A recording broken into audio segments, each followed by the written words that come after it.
Hello, everyone. Welcome. Good evening. Good evening, sister. Om Shanti.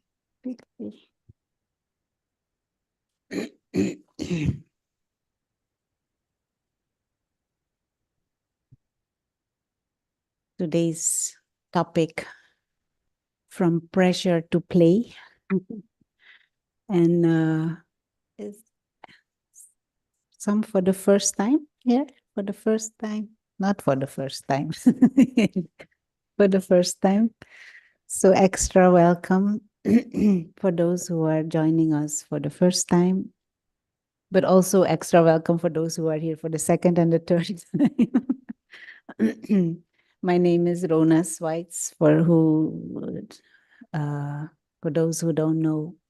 And I've been practicing meditation and studying this Raj Yoga knowledge for 30 some years. And I've been here in Manhattan the last 7 years or so, helping with the activities of the Brahma Kumaris in this center. And we have these sessions every Thursday. So you're most welcome to come every Thursday and tell others also to come. But also we have a 7 days course in meditation coming up, for which you are also most welcome to join. But today's topic, from pressure to play. Like that? What do you like more, playing or pressure? Playing. Robert, what is his name? Robert Bernard Shaw was a Irish screenplay writer and a writer who also won the Nobel Prize for Literature. He was also a political activist, and I think he also wrote poems. He has a famous quote, which I like very much. He said, "Do we stop playing because we grow old? Or do we grow old because we stop playing?" What do you think? Do we stop playing because we grow old? Or do we grow old because we stop playing? What do you think? Second one. We grow old because we stop playing. And I like this, what is it, this quote, because for many reasons, they are good reminders, but also something deeper behind this quote is that we are made to play, and that it is natural for human beings to play.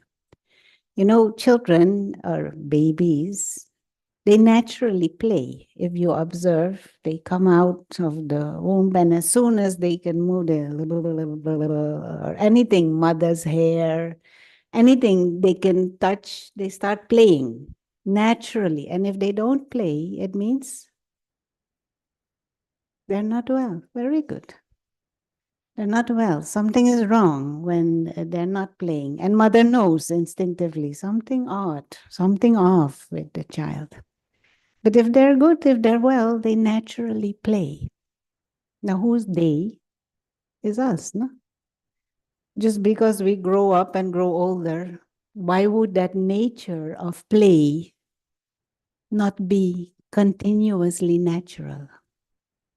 There are many things that are natural to us that over time, as we grow older, we kind of renounce them or we let them go. And that is not very sensible.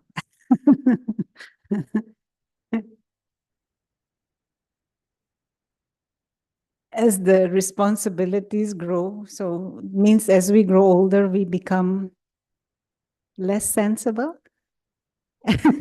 and we let go of the play attitude and we burden ourselves now with the thought of so much responsibilities. But let us try and explore this phenomena of play. Now, why do we naturally play? We are beings who like to feel good. No? And playing is part of the feel good. We play because it makes us feel good, but also because we feel good, we play. It is both ways. We are as if beings that are made to feel good. And when we don't feel good, we don't play, something is wrong. Simple logic. Simple logic. And when we don't play, something is wrong. We also make others, uh, what is it, make others lose their appetite to play. So we kind of make each other miserable. We come out of the play mode and then we bring others out of the play mode also, and then we all gather together being miserable. I'm making it sound a bit silly, but it is useful to observe our condition as a humanity at the moment in time. Do we play a lot? We make war a lot. Even of the games we play, we make war. And competition and fight and so what has happened to this play attitude? And can we hold that play attitude even though there are challenges? Actually, like for example, in sports, a good, what is it? If you're playing sports, sports is a form of play also, no? A game. A sport, there are always some hurdles. Otherwise, it is not entertaining, no? If you just hit the ball and nobody hits back, what is the fun? If it doesn't come back, then what is the fun of it? And so there has to be something or someone hitting it back, and it has this element of unpredictability. It has this element of skill also, but it is fun, isn't it? But why is it fun? Because there is something that you overcome and something that as if tries to what is it, entice you to bring out not entice, what is the word, it kind of challenges you, or yeah, wants you to bring out your best. You have to do your best, because if you just play tennis like this, there is also no fun in it, no? So can we have this attitude towards life in general? When babies come in this world, children, they feel the world is fun and play. Why do we lose that attitude? What happens? And let's go to the board and I will try to explore it a bit more. And I'll just share a few thoughts and then you all can also give your thoughts. And if there are some comments. The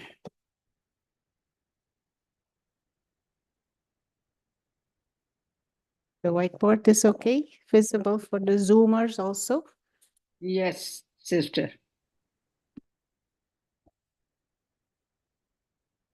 You want to say something, Aparna? Aparna is the expert in play here.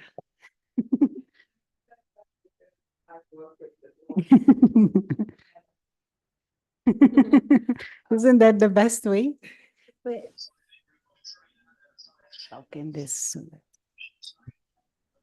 Like I said, I get paid to play. I work with little ones. It has definitely helped me keep an attitude towards life, which I have seen my contemporaries lose. It has definitely kept my relationships healthier because I don't sort of overthink things and I don't jump to conclusions as my contemporaries do. Or Like, assume or things. assume things or Yeah, try or to project things. or think what they could be thinking. Yeah. And so just keeping that in myself, I feel it keeps others light around me also. So overall, I feel it's wonderful to create a playful atmosphere. Mm. Thank you. So the innate human nature is useful to observe within ourselves and to know. This this word game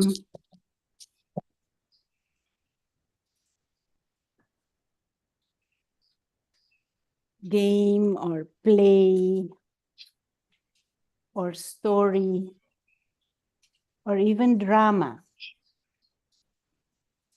or further down the line, what film, movie.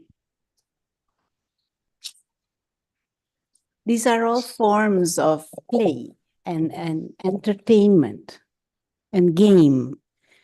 And if you observe yourself and humanity at large, we use these things to entertain ourselves and to feel good. You know? To play, to game, you go to the movies, even horror movies. People go to horror movies to relax.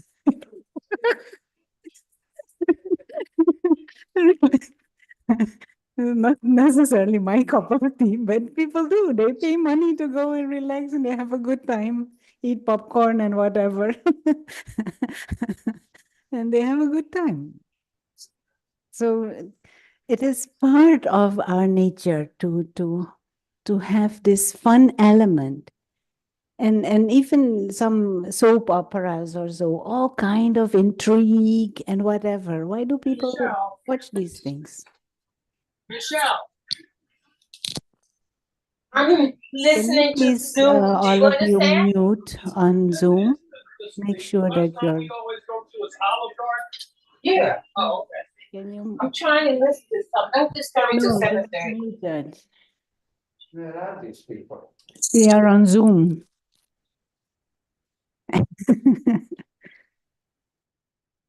Yeah, okay. People joining us on Zoom. So, what was the question? I was asking something. Why we lose our nature to play? Yeah, so what happens with us over time?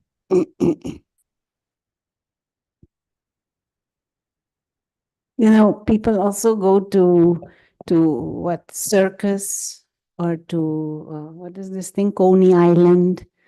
They go in roller coasters, Amusement park. amusement parks, and roller coaster. Even though they scream, but they're having fun.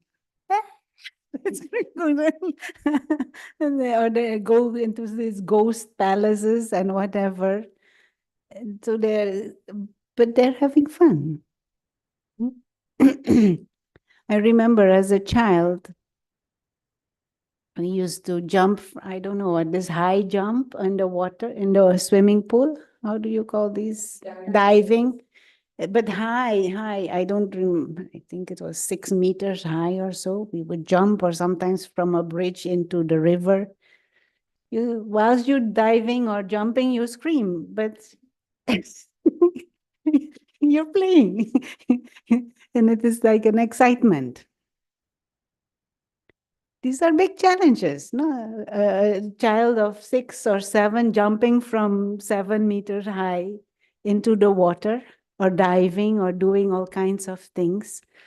Even when you see these athletes in the Olympics, things that they do, it's even is dangerous, things that they do. But they They enjoy doing it. Yeah. They're overcoming certain challenges. There are certain hurdles. You stretch your abilities, you use your skills. There is the element of competition also, bringing out the best, bringing out the highest. You enjoy. And not only when you get the medal, because the large majority doesn't even get a medal, but still they love the spirit of game. So it is not that because there are certain obstacles or certain hurdles we can't enjoy. We can. It is just the mindset that is different. Now, what is the mindset of play? Can you see? Feel free to move, no, if you want. So there is just a mindset that needs to be different, or maybe has shifted. Now, with this element of even the circus, even like tigers and whatever are there, but we go for fun, entertainment, snakes, and all kinds of scary things, but still, there is that element of play, that element of game. What is it that we lose, or what is it that shifts in us that we forget, or that we lose this game spirit in general, even towards life? Why our attitude changes. And if we observe this game mind, this game mentality, what is behind is there is a certain mental or emotional awareness of a certain base, right? That you have a certain base, what psychologists call like your primary world. Right? You have your home, you have your family, you have your bed, you have your what is it? You're secure and you're safe. No, you have that is your primary world. And you feel good and you feel happy within that. And then you go out, like for a child, it is father, mother is there, siblings is there, home is there, food is there, bed is there, some toys at home. It is there. That is his basics, his base from where he operates. And then he goes out, and there is a secondary world. And he goes to play there. So whatever, with his friends and football, and or goes to school, whatever, and do all kinds of things. But he knows he will go back. He will go back.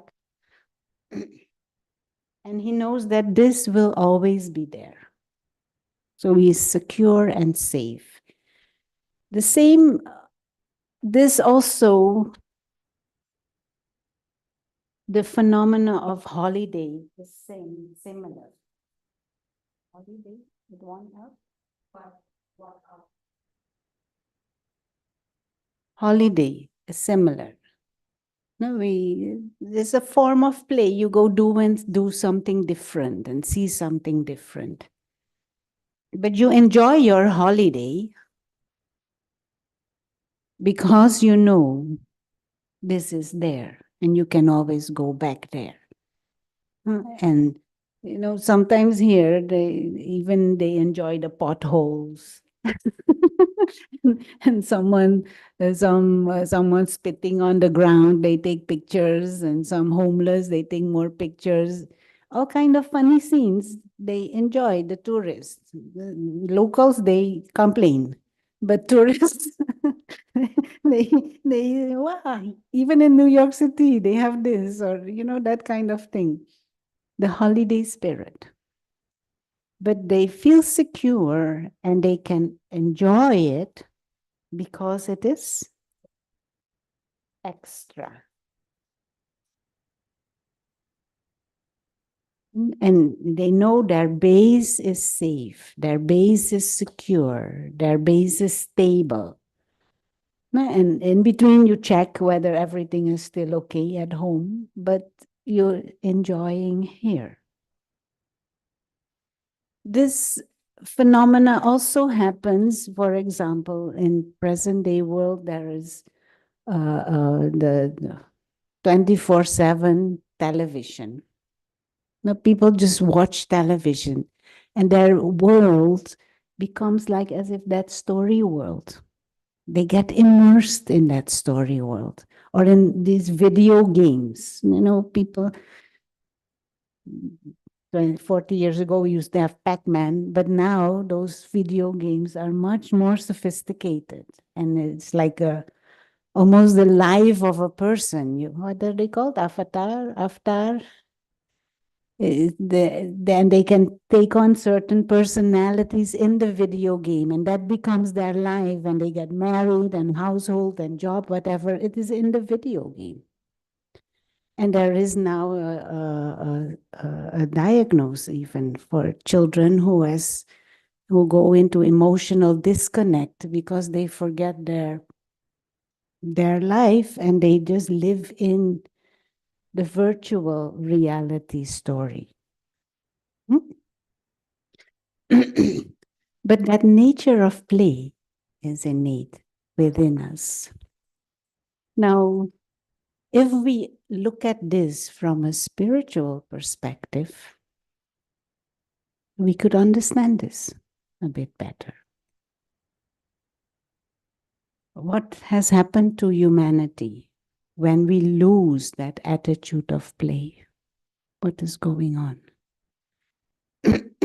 Spiritual knowledge says actually that we are spiritual beings. We are a family of spiritual beings, beings of consciousness, souls. We belong to a dimension that is timeless and eternal, home of the souls, home of spiritual beings. And we come here in this game that is called life, humanity, and the rise and the fall of humanity. And we come in this game. This is our tool, our bat, our costume, the body. And we come to play this game.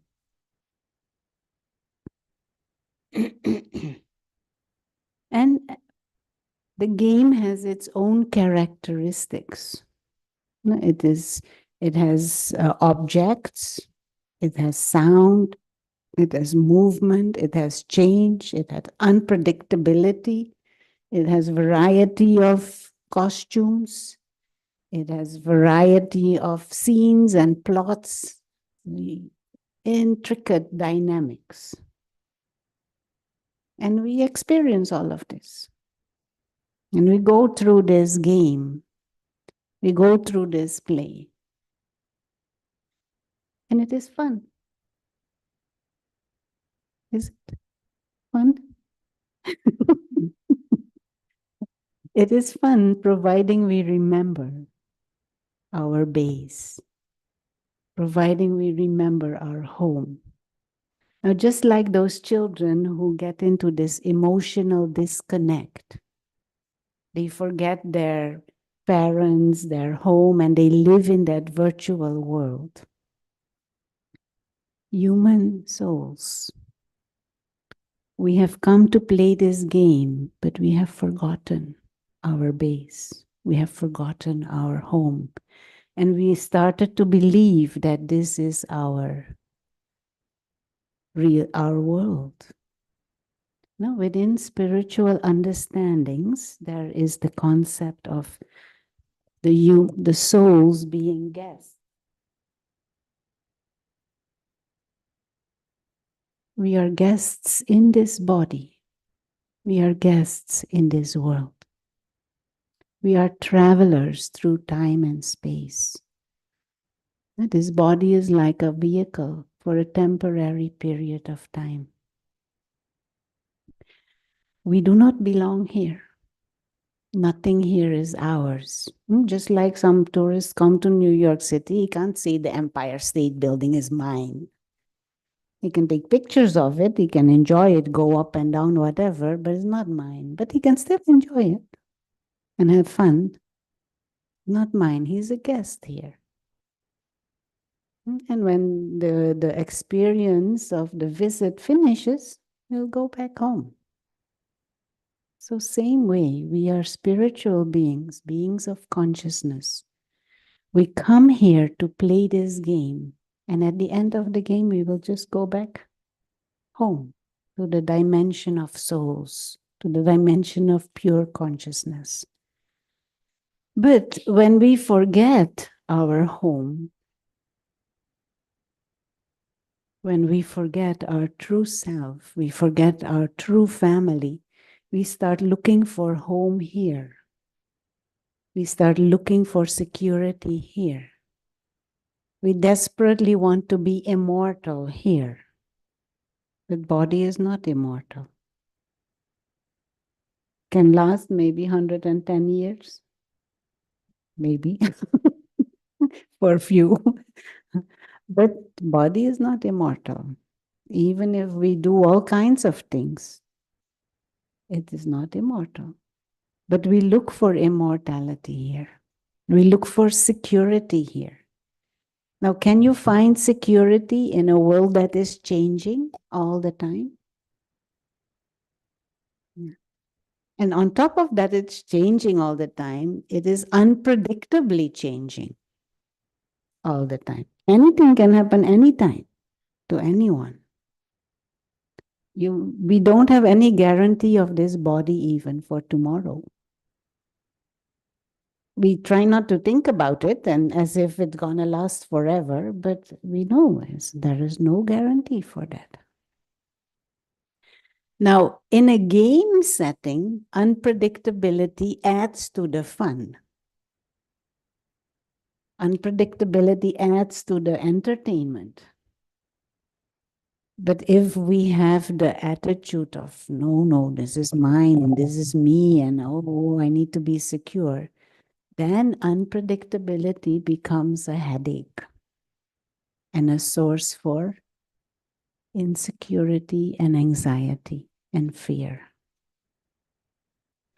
So what within spiritual knowledge is called the third eye, and using spiritual insight is when we begin to see the bigger map of our existence. There is this invisible spiritual dimension, and there is the physical visible dimension. And the invisible spiritual dimension is the home of souls, the living lights, the beings of consciousness who are innately godlike in nature. And that is you and me. But what we see is a physical body.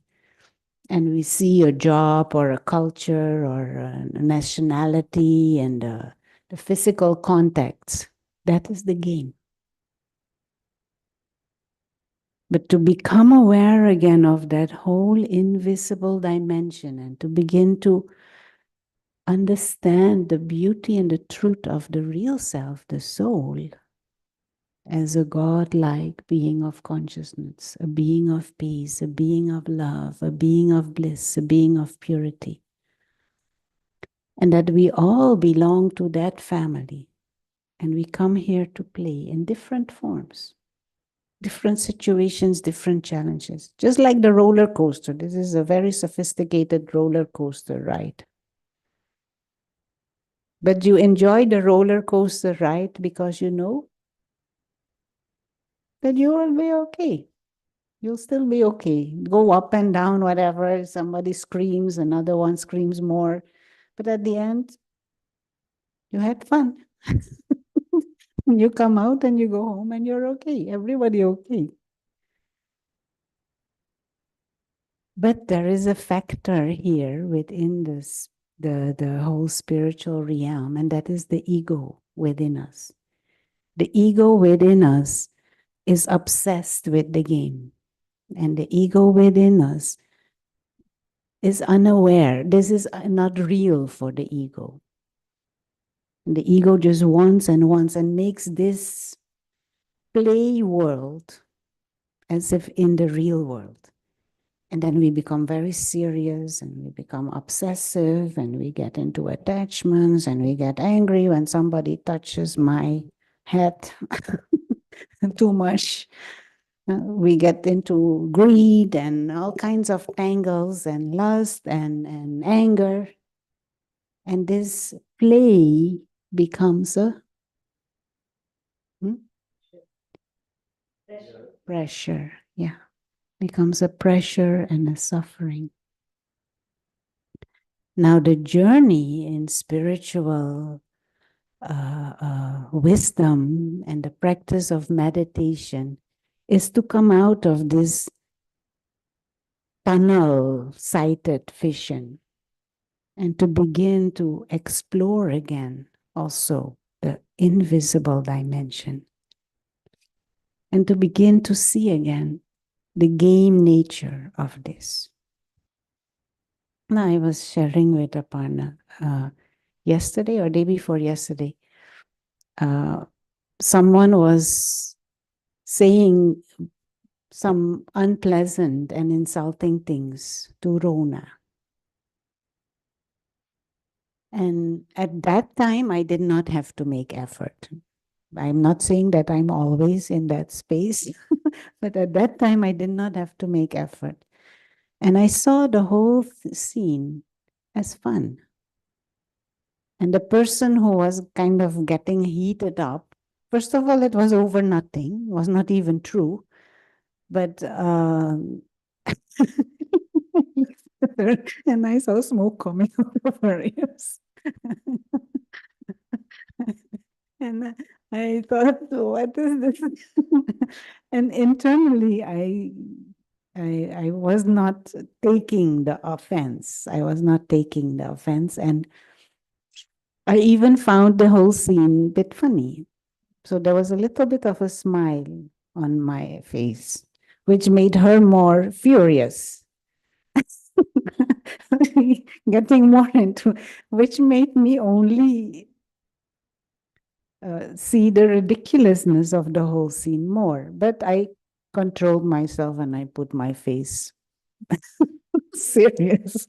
I thought I better not laugh and make it a more big thing so that she could calm down and scene changed. And later on, I was reflecting why at that time I did not get affected.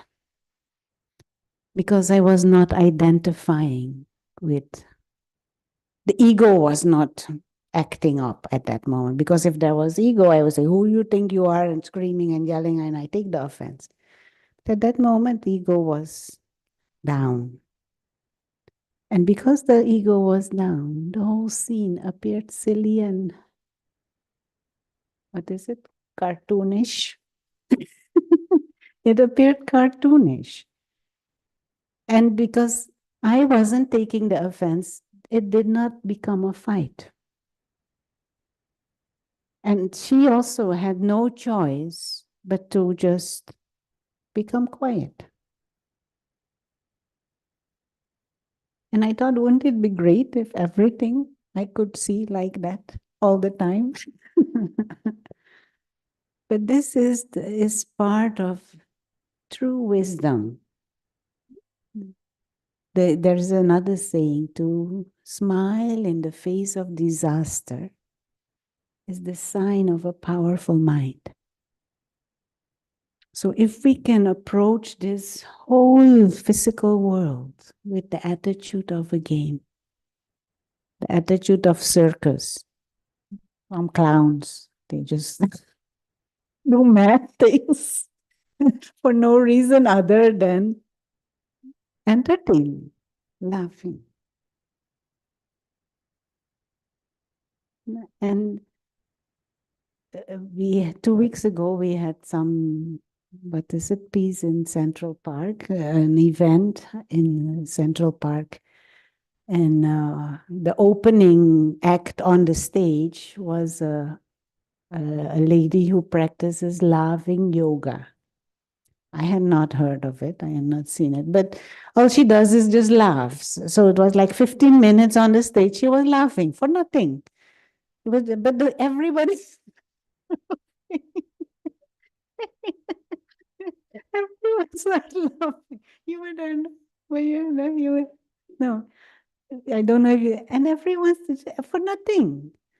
And it also gave me a realization, and you feel good when you laugh. You don't need a reason. It is just, we were all laughing. She was laughing, and initially it was a bit, what is there? But it becomes contagious.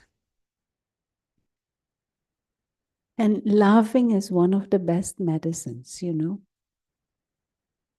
The pharmaceutical industry will lose plenty money if we would laugh more. Just laughing more. It is part of the innate nature of our being. But we begin to we make this secondary world our first world, as if we forget this. And then we become so uptight about every little thing. And we get into this ego about, you know, this part that I'm playing out. Rona is like a part that I'm playing out because I am the spiritual being. And what they do with Rona, what will happen to Rona, how dare they say that? We get so uptight for nothing. And the body itself also becomes sick. They will say anything what they say anyway. And even if they don't say, they will think it. Why should I get into this? Just the intrigue of soap operas. There's no logic to it. It's just entertainment.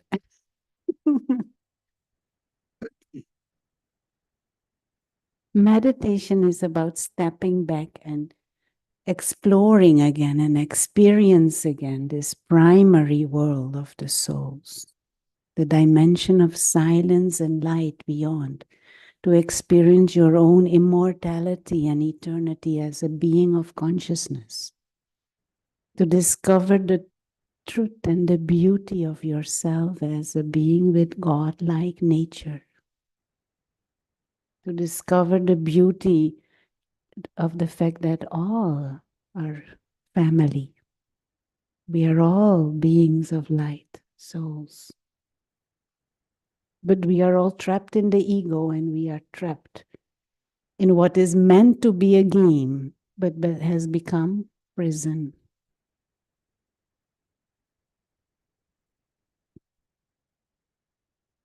You want to say something or ask anything?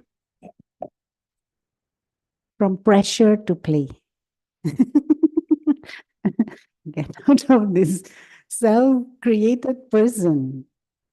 And then we blame others, you know, but they also in prison. They're also acting based upon their self-imposed limitations. Can you?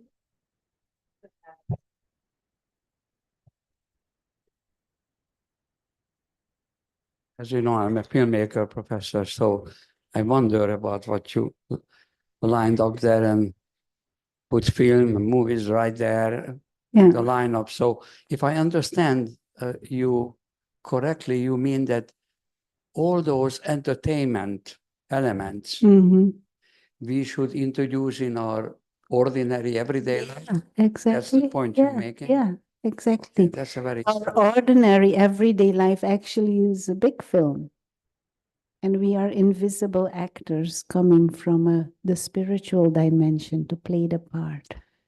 So, but also you put that drama, because within entertainment, there are different kinds. So yeah, when we're dealing with drama, we actually borrow the conflicts from ordinary life and put that into as entertainment. Yeah, yeah. So that's an interesting back and forth there. But if I understand your concept, is that just use that, because in all of that games and entertainment, we do have bad stuff, we have conflict, but it doesn't hurt us in our Exactly. physical being. Yeah, exactly.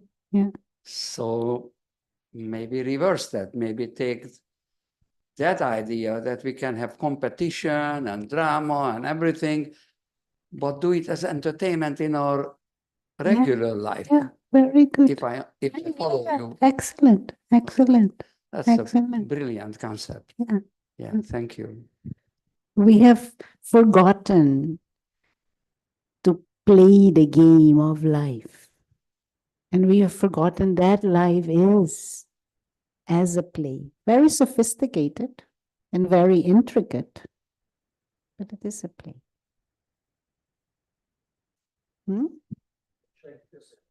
Yeah. All the world's a stage, and we are merely players. And there are entrances and exits. I have a question. So, I mean, if we are. Is it on still? Hello. Yeah, yeah. So we are operating within the body, right? Yeah. So we feel stressed or pressured or anxious if we have to deal with things that our body cannot handle, right? Like we have to do things that our body can't handle, or we have to deal with stimulations or expectations that our mind cannot handle, right? So even if like we can remind ourselves that we are more than our body, but the reality is that the body has limitations, Yeah. right? And but we're feeling stressed because we are needing to do more than our body can do. Body has limitations. Absolutely. That is true. But that is not a problem. If we experience the beauty and the truth and the greatness of our existence beyond the body. No? That is one thing. Second thing is, even though the body has limitation, doesn't mean we can't enjoy the body and the possibilities that the body does offer. Third thing is, there are rules in this game of life. And we not only have forgotten the game, but we also have forgotten the rules. So to play the game at a higher notch, or even at the highest notch, we should learn and understand and play by the rules of the game. And many of the things that we think our body cannot do or our mind cannot do is because we do not follow the rules of the game. Now, for example, a car. A car has its, what is the word? A manual. There is a manual for the car. And if you follow the manual, it lasts you long and you can do many things with it. But you can't take the car for a swim in the Hudson River. That is not what it is meant for, and it will break down if you do that. Or the car, it needs gasoline. But if you put ketchup where gasoline goes, what will happen? That is not what it is meant for. So in the same way, this body has its manual, but we have forgotten the manual. This mind has a manual, how to use our power of thoughts. We have forgotten it. And so it is breaking down, and it is not allowing us to do the things we could do if we use it in a more sensible, in a more spiritual way. But even though when we do that, there will still be limitation. Body will not be immortal. But that's not the problem either. You don't expect your car to be eternal. But you would like it to live properly for as long as it could in a good condition. But when you're expecting it to be eternal, then you will set yourself up for disappointment and disillusion. Now, what happens is we look here for the things that we can only have here. Understand? But we can play the game much better than we are doing at present. This hand, we can use it to hold somebody's hands and show care We can use it to cut vegetables and cook whatever. We can use it to write or to make artistic things. But we can also use it to hit. We can also use it to pull a gun. Now, every one of those actions has a result and a consequence at different levels. So how we use our body, how we use our mind has an influence for how long it will last also. And what quality, with what quality. This body is not meant for extreme pressure and negative emotions and hurry, hurry and rush, rush, rush all the time. This body thrives when you experience peace. This body thrives when you experience pure, clean love. The fact that our hospitals are overfull and our doctors have huge waiting lists is because we do not know how to use our bodies. And we do not know with what emotions to live, that the body and the metabolism and the hormonal systems can be at the best level. So this is why I'm saying we have turned the game into a war zone. We have turned the game into a prison. And the spiritual journey is to wake up from this and to begin to discover your true self, the spiritual being, your primary world, your eternal home, that other dimension, your true family, and come back to these original, innate, higher feelings of bliss and of purity and of true love and of freedom and equality and respect. And then from that base, you come here and you play. Unpredictable, one moment rain, thunder, a moment, next moment heat and sun. It is all fun, interesting, nice, different variety scenery.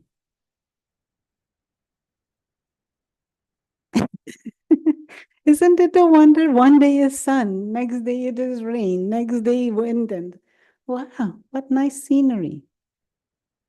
For a film, this is the best possibility, unpredictable variety scenery. That makes a film good.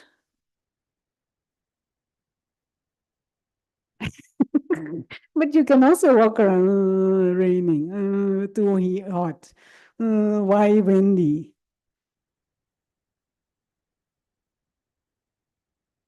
Pressure or play? And the funny thing is, with that mindset, no matter what happens, we find reason and fault. You know, somebody says, hello. Do I know you? You know that kind of thing. No, huh? What now? Do you want something from me? Huh? Somebody smiles. What is there to smile about? You know, they will say. In that what is it, that oppressed pressure mindset, everything is a problem. In the play mindset, everything is new, different, extra, gift. When that person was yelling and I saw smoke coming out of the air, I was a bit surprised also, because the face went in all kinds of, what is it, spasms, muscle spasm. This goes there and this goes there, and it was the first time I noticed that somebody angry and all the muscles in the face have different kind of, face got all kind of color, and I thought, what a wonderful scene is this actually. But you have to be in the right mindset to be able to to appreciate that. What a wonderful thing, this body. What a wonderful thing, this face with all the different muscles and all different. Wow.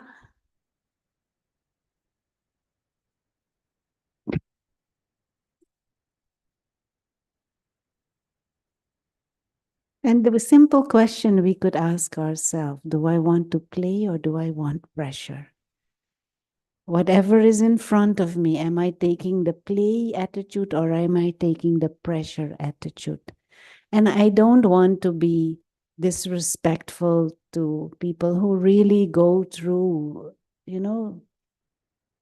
challenging life situations. I don't want to say that is not the case. And we all, at some stage, sooner or later, or we all have already gone through challenging situations or facing challenging situations at the moment. But if you are able to shift into that play mindset, you will be able to deal with it better. You will not feel disempowered. And you may even be able to spread some of that to others also. To come out of the heaviness and the sadness and the sorrow and the suffering, which is so dominant in today's world. And we are not made to be like that. But we have just surrendered to that and started to believe that that is normal and natural, whilst it isn't. Children only cry when something is wrong. Their natural state, they are happy and playful. They are not even saying, oh, you are boy, I am girl, you are black, I am white. They don't have that attitude. Even cockroach, they want to play. Everything they use to play because it is our nature to play, but we've lost that because of this spiritual ignorance that we are in.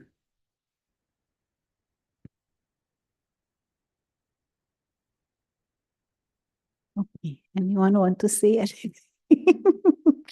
Of course, this needs reinforcement because what happened is not only I and you and me and we are in this limited mindset.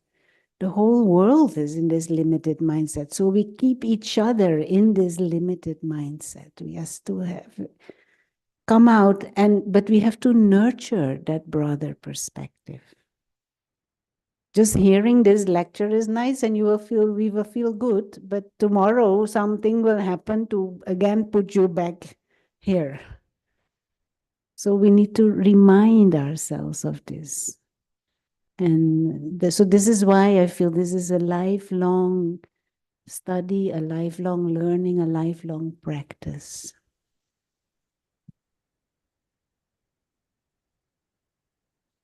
Want to say anything? Yes, one. Or are there any questions from Zoom or I comments? did not see in the chat, but feel free to open your mics and share anything you would Sister, like. I think the most important thing is to be aware of spiritual. Otherwise, you can't enjoy the game. What we are saying that No. unless you are aware, you will remain in the same thing, same situation. You won't change. Exactly. This is why I was saying, this is we the have most to wake important. up to the primary world and That's see right. this as a secondary extra game. Mm-hmm. Because the roller coaster ride or the ghost houses or the horror movie is only so short-lived entertainment because we know behind is our home. We will go back and we will be safe and everything will be okay. Otherwise, it is a horror. So in this bigger scheme of things, the everyday experiences of human consciousness, we can only have that attitude of extra if we are aware of what is beyond and behind. And then further down, learn the rules of the game to play the game better. But ultimately, the game will finish and fine. We will all be okay back home. We will have to go home whether we like it or not. Yeah, game will finish sooner or later. Anyone else here? This is quite revolutionary, food for thought.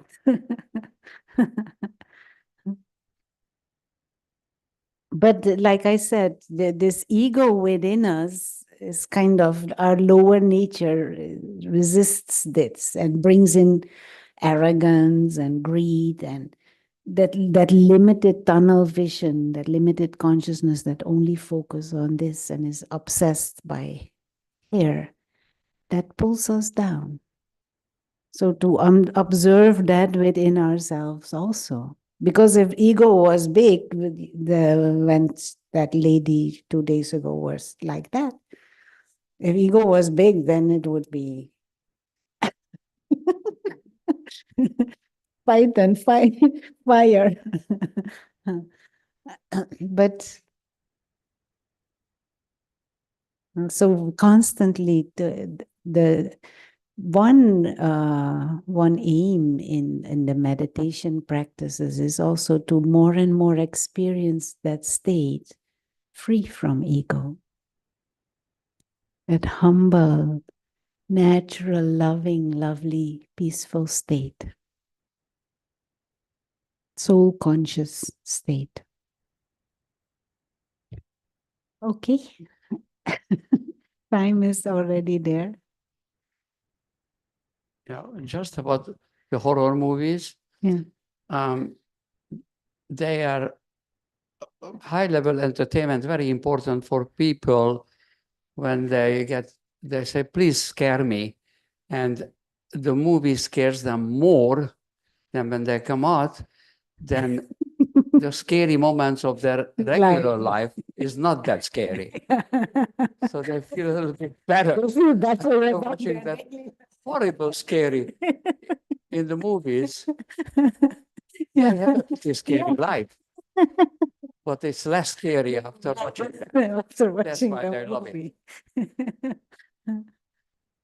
Yeah. No, but I remember, I mean, in the 80s, when Michael Jackson was so popular with Thriller. These are zombies, they coming out of the grave dancing, and these were like incredibly successful things because the entertainment level was high. So as a humanity, we're always even, when you sometimes see these scenes of news scenes from war zones or where there is armed conflict, when you see children, they still play. They still find stones to play with or some game, or they jump, whatever. It is part of our nature. But when we go against our nature, as if suppressing the greatness and the beauty of the human spirit. And then we create a world where that whole thing is ignored. And then we have to go pay for some film to feel good.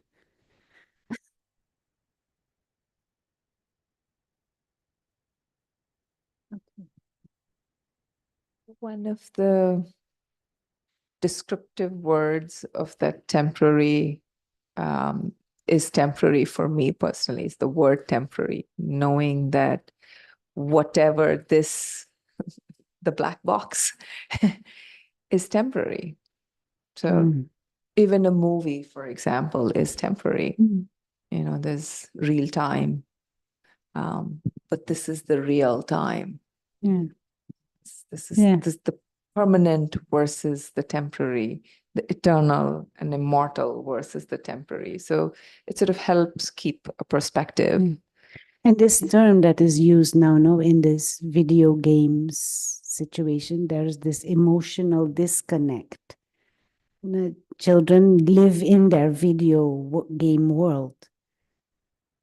We are, as a humanity, we are emotionally disconnected from our truth, our spiritual truth, and our eternal truth. So to get reconnected again, as if awakening again to the right here, 3, 6, 9, right here.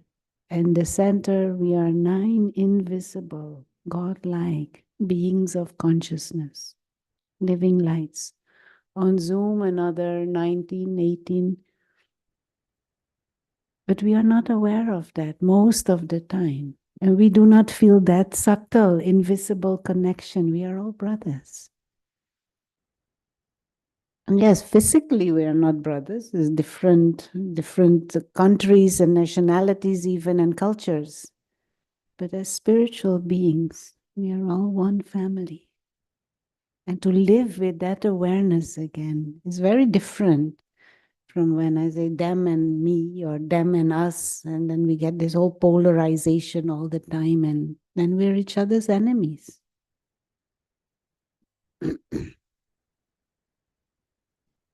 Okay. Does anyone want to say anything in Zoom? Final thoughts, because Final time is thoughts. past.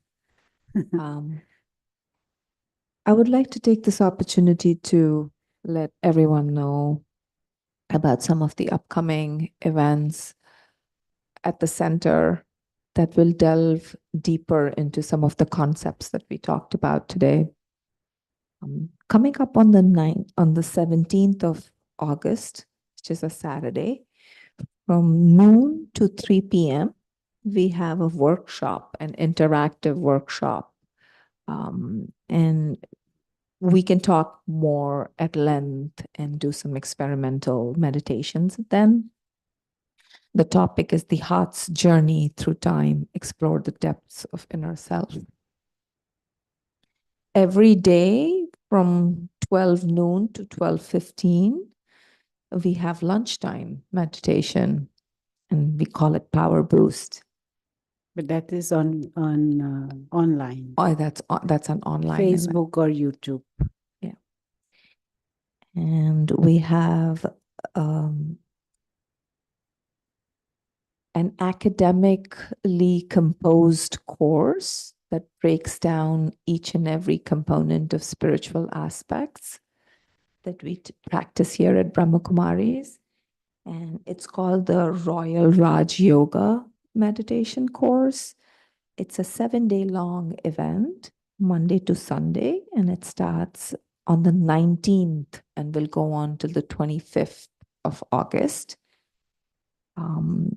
The timings are 6 p.m. to 7:30 p.m. And every Thursdays, we have very thought-provoking interactive sessions like these that have we choose various topics and we sort of delve into it and decipher the spiritual hidden gems behind it and sort of come up with practical tools to bring it home and in our daily lives. So these are some in-house announcements.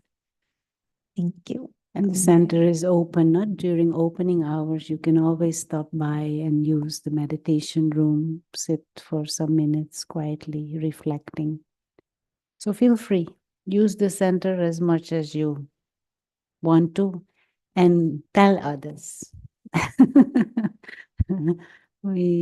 So that others can also use the center. Okay. So shall we close with a moment of silence? Just reflect on this concept of game.